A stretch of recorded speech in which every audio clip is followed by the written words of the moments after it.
할렐루야.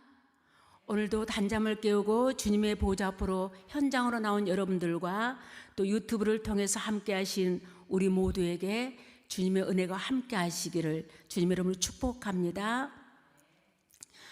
제가 어릴 적에 이제 저희 아버지께서 이렇게 약주를 한 잔 드시고 오시면 꼭 하셨던 일이 있어요. 이제 저를 무릎에 앉혀놓고 이제 하나의 관문처럼 교육을 하셨던 것이 있는데 뭐냐면 저희 집안의 족보였어요. 족보.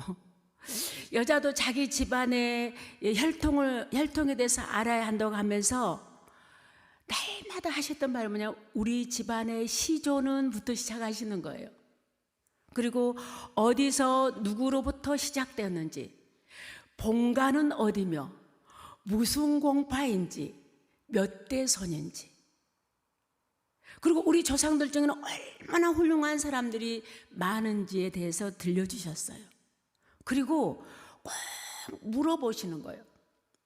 제가 대답을 하면 제가 이 수염, 제 얼굴에 수염을 이제 아침에 갔다 저녁 오시면 수염이 이렇게 좀 나 있잖아요. 그 어린 제 볼에 막 비비는 거예요. 너무 기뻐하셔가지고. 이제 나중에는 아빠가 저기서 오신다. 그럼 문대에 숨어버렸어요. 이제 이 관문을 통과하며 이제 기쁘셔가지고 좋으셔가지고 어린 제가 대답을 하니까 얼굴을 막 부비시는 거예요.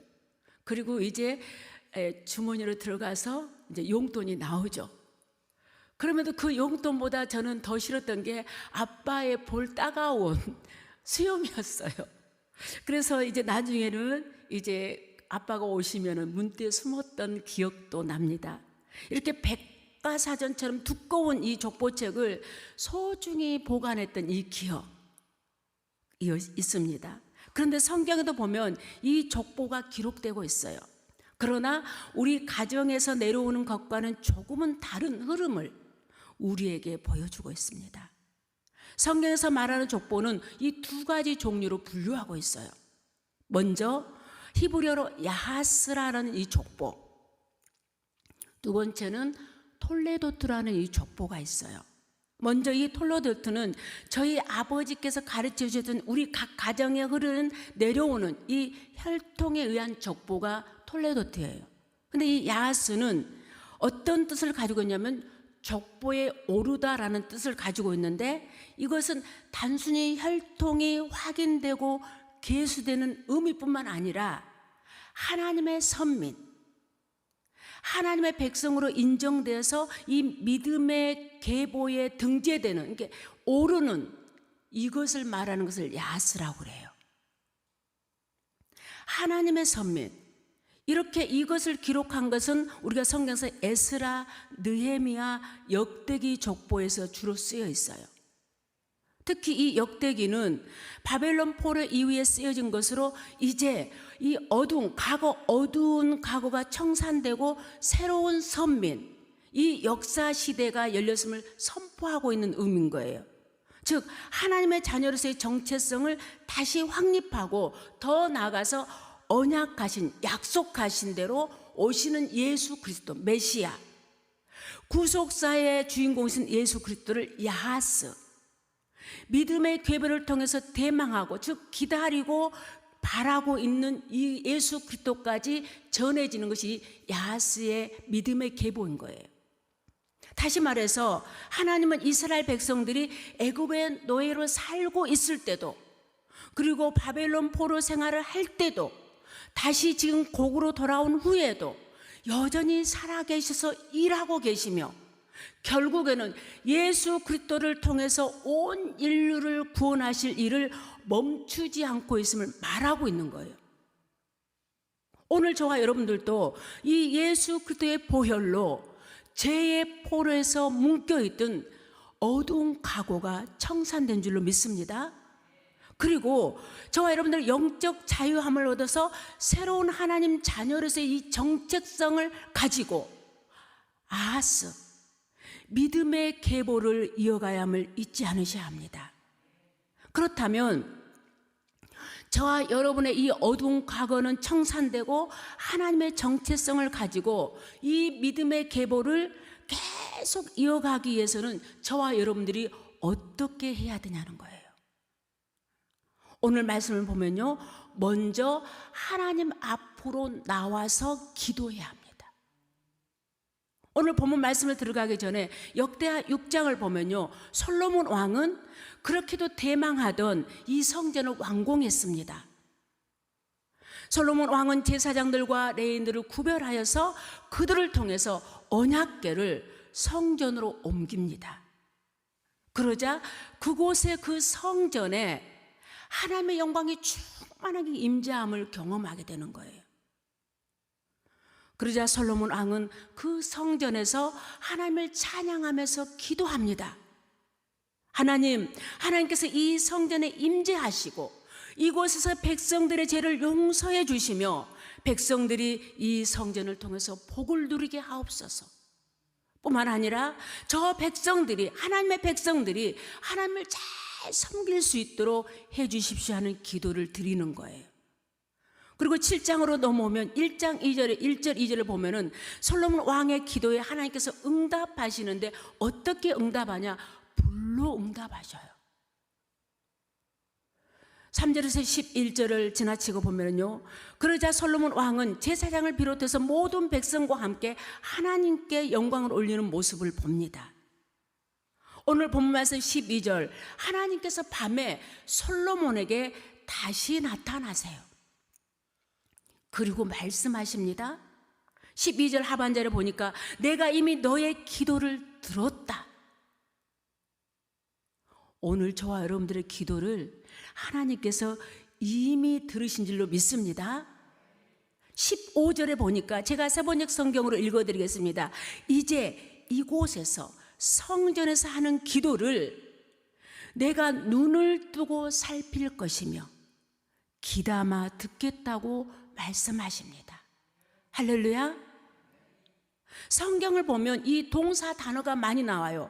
하나님은 듣고 보고 말씀하시고 일어나시고 기뻐하시고 동행하시고 일하신다. 이 동사 단어가 많이 나옵니다. 다시 말하면 하나님은 계속 살아계셔서 일하고 계심을 의미하는 거예요. 하나님은 온 우주 가운데 살아계시고 주관자가 되시며 오늘도 여전히 우리와 함께 하시며 우리가 드리는 기도에 응답하십니다. 그래서 이사야서 56장 7절에 세번역 성경으로 보니까 기도하는 내 집에서, 기도하는 성전에서 기쁨을 누리게 하겠다. 여러분들이 이곳에서 기도하실 때에 하나님의 주시는 기쁨이 충만하시기를 축복합니다. 그리고 계속해서 말씀하십니다. 그리고 그들이 드린 번제와 희생을 나의 제단에서, 나의 성전에서 기꺼이 기쁘게 받을 것이다 말씀하셨어요. 마가복음 11장 17절에 내 집은 모든 민족이 만민이 기도하는 집이라고 말씀하십니다. 그렇습니다. 하나님은 어제도 오늘도 앞으로도 영원히 살아 계십니다. 그리고 주님의 핏값으로 세운 이 교회를, 거룩하게 구별한 이 교회에서 드리는 우리 기도를 하나님께서 눈을 떠서 살피며 귀담아 들으시고 응답하셔서 저와 여러분들이 기쁨을 누리게 하십니다. 뿐만 아니라 주님의 핏값으로 세우신 하나님의 선택한 이 교회에서 우리가 드린 예배를 기꺼이 기쁘게 받으십니다. 물론 집에서도 예배 드릴 수 있고 어디서든 기도할 수 있습니다. 아니, 그렇게 해야 합니다. 그럼에도 우리가 하나님 앞으로 나와서 예배 드리고 기도해야 하는 이유는 하나님의 이런 약속이 있기 때문입니다. 그 약속을 믿으시고 아픈 자도 병든 자도 문제 있는 자도, 아니 아무런 문제가 없어도 더 감사함으로 하나님 앞으로 나와야 될 줄로 믿습니다. 그리고 기도해야 돼요. 예배드려야 됩니다. 그러면 하나님 주신 응답으로 저와 여러분들의 기쁨이 충만하게 임할 줄로 믿습니다.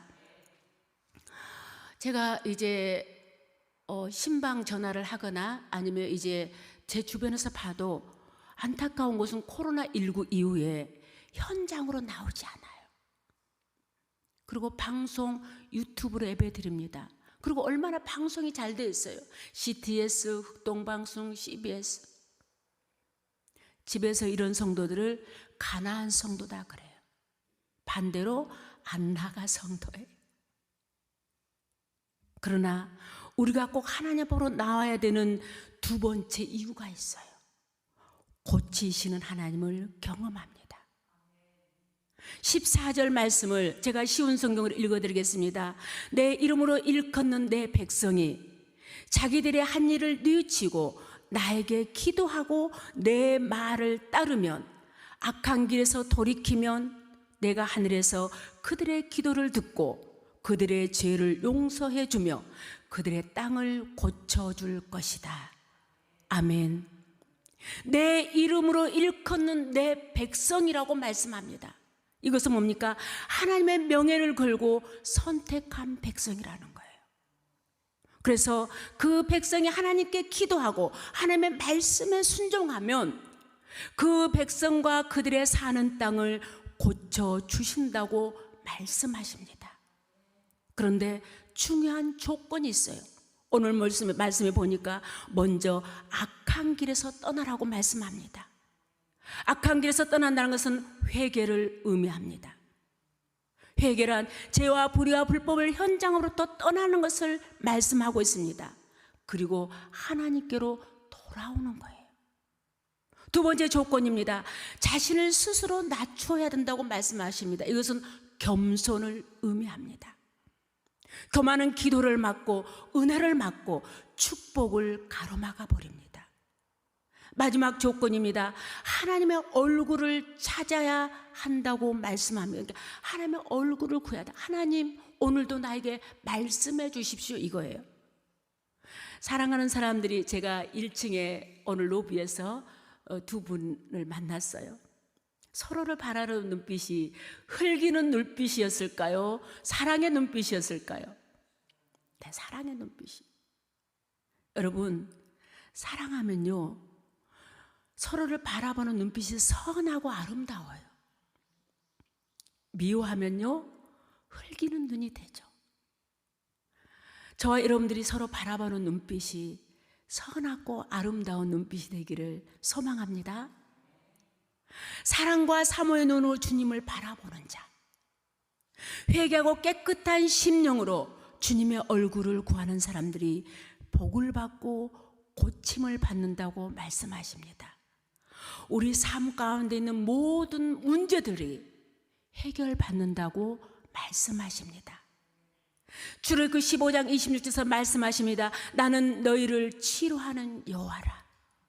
여기서 치료는 꼭 아픈 것만은 말하는 게 아니에요. 물론 우리의 몸도 우리의 영혼도, 더 나아가서 우리의 삶에 있는 모든 문제들도 고쳐주신다는 말씀입니다. 하나님은 땅도 창조하셨고 사람도 창조하셨기 때문에 또한 고쳐주시는 하나님이십니다. 여호와 라파. 하나님은 죽은 자도 살리시고 병든 자도 고치시며 그 어떠한 문제를 할지라도 해결자 되심을 믿으시기 바랍니다. 이 약속을 믿고 하나님이 임재하신 이 교회로 나와서 하나님 앞에 회개하고 겸손하며 하나님의 긍휼하신 얼굴을 바라고 기도하셔서 그 어떠한 문제라도 고침받고 해결받는 우리 모두가 되시기를 축원합니다. 마지막으로 하나님 앞으로 나와야 되는 이유가 뭐냐면, 하나님의 눈과 마음이 항상 여기 있다고 말씀하십니다. 하나님 보이십니까? 눈에 보이지는 않지만 저와 여러분들의 마음에 믿음이 있죠. 눈에 보이지 않지만 하나님이 이곳에 계신다. 저희 시어머님이 이제 제가 결혼할 때 이제 저희 시댁이 예수를 믿지 않았어요. 그리고 이제 저희 어머님이 교회를 나오시게 됐는데 어머니가 나중에 고백하시더라고요. 우리 며느라이가 맨날 우리 하나님 아버지 그리고 교회를 그렇게 가더라는 거예요. 그래서 어머니가 교회 오셔서 대체 우리 며느리가 믿는 하나님이 어디가 있나고 찾아보셨대요. 절에 가면 부처가 있는 것처럼 교회 안에도 하나님이 자정하고 눈에 보이신 줄 알았대요. 그래서 교회 들어오자마자 하나님이 어디가 계시나고 찾아보셨다는 거예요. 여러분, 우리 눈에는 하나님이 보이지 않지만 우리가 믿어지는 것은 분명히 하나님이 이곳에 임재하신다는 거예요. 하나님의 눈과 마음이 항상 여기 있다는 거예요. 오늘 우리 16절 말씀을 함께 읽겠습니다. 시작. 이는 내가 이미 이 성전을 택하고 거룩하게 하여 내 이름을 여기에 영원히 있게 하였음이라. 내 눈과 내 마음이 항상 여기 있으리라. 아멘. 내 마음과 내 눈과 내 마음이 항상 여기 있으리라. 신명기 11장 12절을 보면 이렇게 말씀합니다. 연초부터 연말까지 내 하나님 여호와의 눈이 항상 그 위에 있다고 말씀하십니다. 이 말은 뭡니까? 365일 시간마다 순간마다 함께 하신 하나님. 마태복음 28장 20절에 말씀합니다. 내가 세상 끝날까지 너희와 항상 함께 있겠다고 약속하셨습니다. 그렇습니다. 하나님께서는 항상 언제나 어디서나 우리와 함께 하십니다. 특히 이곳 우리 교회는 하나님의 눈뿐만 아니라 마음까지도 항상 여기에 머물러 계신 줄로 믿습니다. 사랑하는 여러분, 말씀을 마무리하겠습니다. 주님의 핏값으로 세운 교회, 그리고 거룩하게 구별한 이곳을 통해서 하나님은 오늘도 영광 받기를 원하십니다. 주님의 십자가의 사랑으로 구원받는 우리가 하나님의 자녀란 정체성을 잃지 않기를 바라시며, 믿음의 계보를 저와 여러분을 통해서 계속 이어가기를 소망하십니다. 살아계신 하나님의 눈과 마음이 항상 머물러 계신 이곳에 나와서 기도하기를 기다리고 계시며 예배드리기를 원하십니다. 그렇게 할 때 하나님께서는 우리에게 응답이라는 기쁨을 안겨주실 뿐만 아니라 우리의 모든 문제를, 아픔을 고쳐주십니다. 그 하나님과 함께 동행하며 승리하는 우리 모두가 되시기를 주님의 이름으로 축복합니다.